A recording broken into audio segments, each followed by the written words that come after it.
We're now joined by Aggarwal, the former president of the Indian Medical Association, and Shailaja Chandra, the former secretary for health for the Delhi government. Mr. Aggarwal, let me start by asking you, the NPPA has put out a fairly scathing report where they are accusing hospitals of putting pressure on manufacturers to inflate the MRP. So they're selling at MRP, they're buying for much lower than MRP because they're buying in bulk for the manufacturers.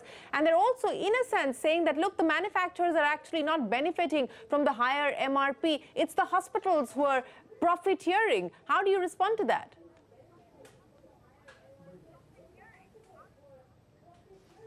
See, I am going to read out two things. One is Medical Council of India Ethics Regulation 6.3, which says it is not unethical for a physician to prescribe or supply drugs, remedies, or appliances as long as there is no exploitation of the patient.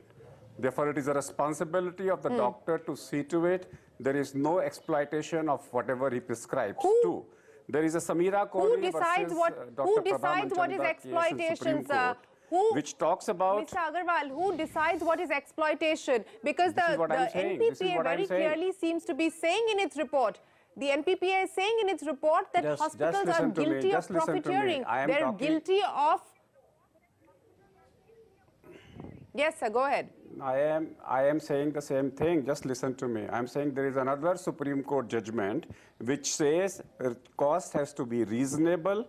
You have to, which is reasonable, the cost has to be reasonable without exploitation. Therefore, if there is a profiteering, it is an exploitation and not warranted and it is not acceptable. Therefore, as far as drugs are concerned, government has to come forward and come out with a one drug, one company, one policy.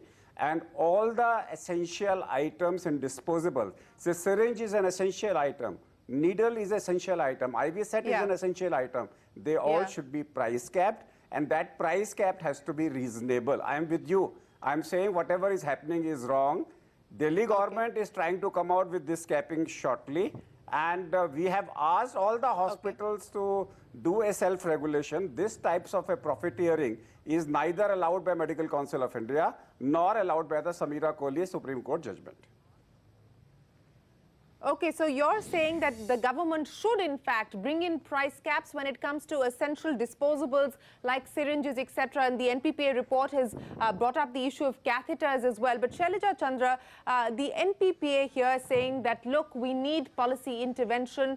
The government must act because what they claim is a collusion between hospitals and manufacturers, where they claim it's the hospital that's benefiting and this distorted trade channel continues to be perpetuated. What do you believe is the need of the hour today? The need of the hour, and I've been saying it for a very long time, is that you need a medical regulator, whether it is a medical tribunal or whether it is some other kind of a hat that a person wears or a body wears. You do need to have regulation. At this moment, healthcare is being treated as an industry on one side. On the other side, it is being treated perfectly as something which is like a market wholesaler and then the retailer, and you just go to the wholesaler in Chandni Chowk and get something at 1/4 of the price and then sell it in Connaught Place or some other fancy place for 4 times the amount. That is exploitation, but that is totally permissible under market realities when it comes to everything except health. When it comes to things like syringes, devices, things like that, you cannot take the public for a ride. This has to be monitored, this has to be regulated, and there has to be rules and guidelines as to what you cannot do. It's not enough to have something said by MCI. What has MCI done about it? What have the state medical councils done about it? What have the health departments of the states done? I don't think it's enough just to quote the rule book. The doctors are definitely doing this for profit.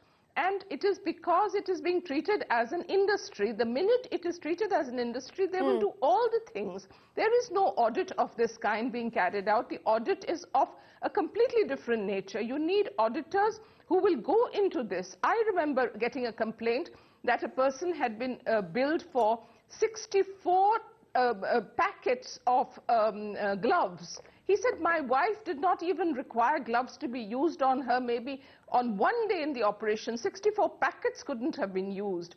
And it did turn out that it was some sort of a typographical error. How can this happen? I think this is something serious. A regulator is needed. There are many ways of doing it. Other countries have them. I don't see why we are allowing ourselves to be taken for a ride. Right. Yes. Mr. Aggarwal, respond to Shailaja Chandra that what has the MCI done? And don't quote me the rule book because, what we're telling you about is the situation that exists on the ground. Now, the government brought in a bill to try and reform the Medical Council of India. That seems to have been put in the cold storage or at least on the back burner for now. Why won't you allow the reform to take place? I think when I was a part of Medical Council of India Ethics Committee, we were the one who took actions against some of the hospitals. And the hospitals went to High Court and took a stay that hospitals are not covered under Medical Council of India. Now, at Maharashtra Medical Council has approached the government to allow hospitals to be examined by the Maharashtra Medical Council unless the hospitals comes under the preview of Medical Council of India. Even in the National Medical Commission, they are not.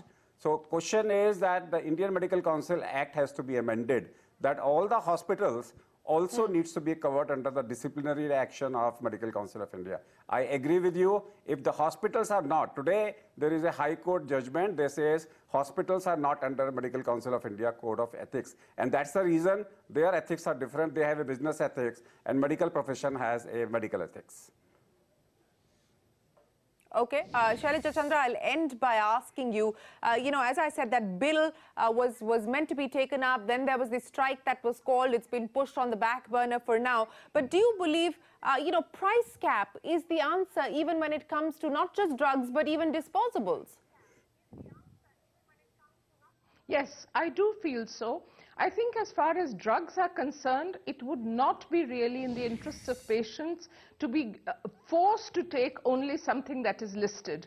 If there is research and there is a feeling that a person can benefit from the latest drug, I don't think that kind of a cap should be put on drugs. But certainly on devices and on consumables, these gloves and syringes, needles, things which are used on a very wide scale, there ought to be a cap, and there ought to be also a system by which you cannot, force a person to buy it from the hospital. If I want to go to the market to buy it at my own risk, I should be allowed to do that. This is very unfair that you go to the hospital pharmacy and you're forced to pay the m.r.p.